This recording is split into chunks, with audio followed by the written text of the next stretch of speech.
Bismillahirrahmanirrahim.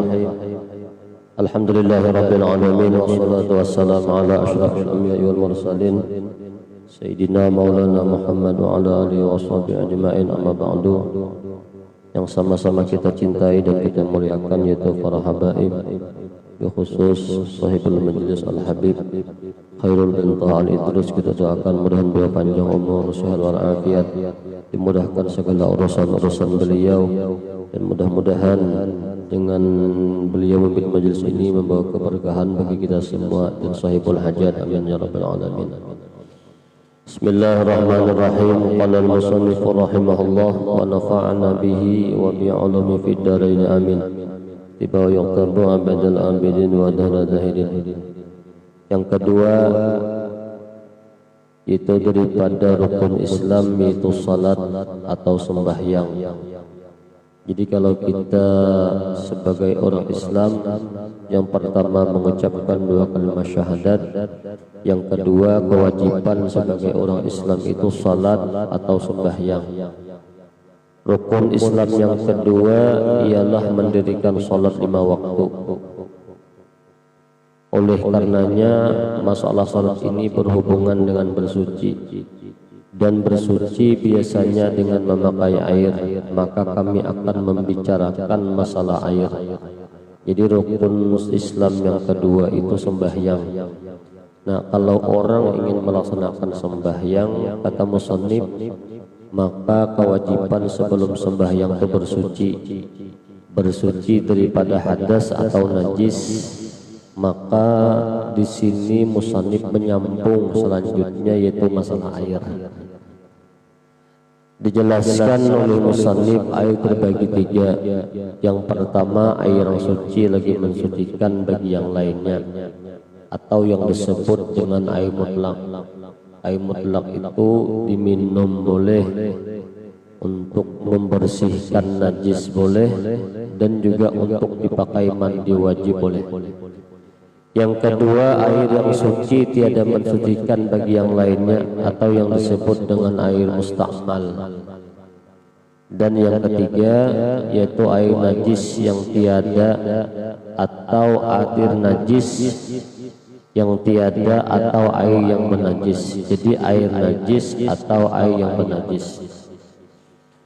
Penjelasannya, air yang suci lagi mensucikan bagi yang lainnya ialah air yang sah dipakai untuk berwudu, atau yang dipakai untuk mandi, dan juga dipakai untuk membersihkan najis. Maka air yang sah dipakai untuk mandi dan berwudu dan membersihkan najis itu disebut air mutlak, atau juga disebut dengan air itu ada 7 macam. Yang pertama air hujan.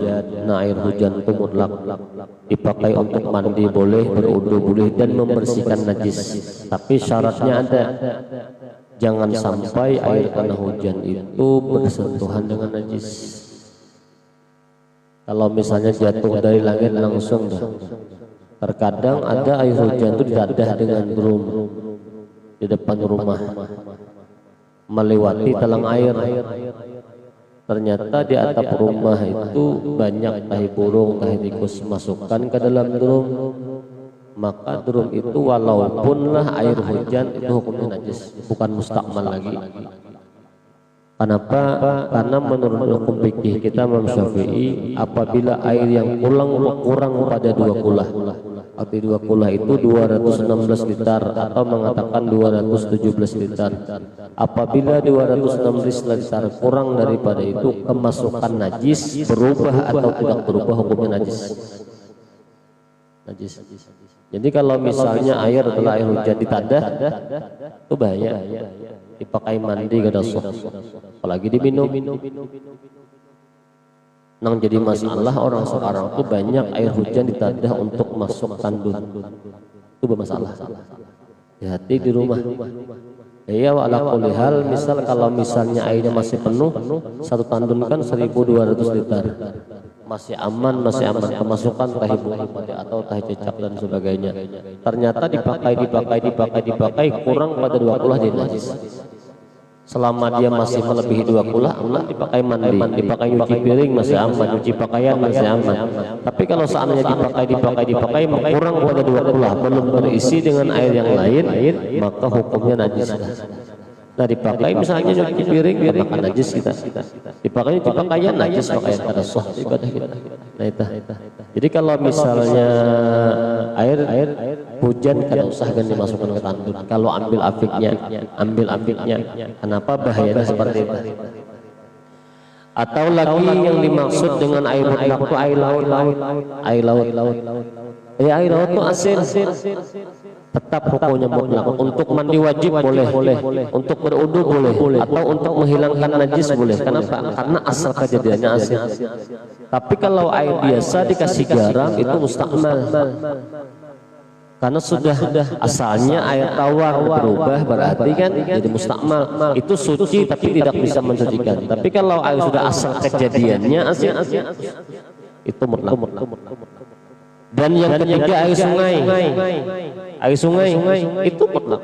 Walaupun air sungai itu berubah warnanya keruh dan sebagainya kan, kalau misalnya habis hujan dan sebagainya, atau campuran kotoran banyak di situ dibuang dan sebagainya, tetap suci. Kenapa?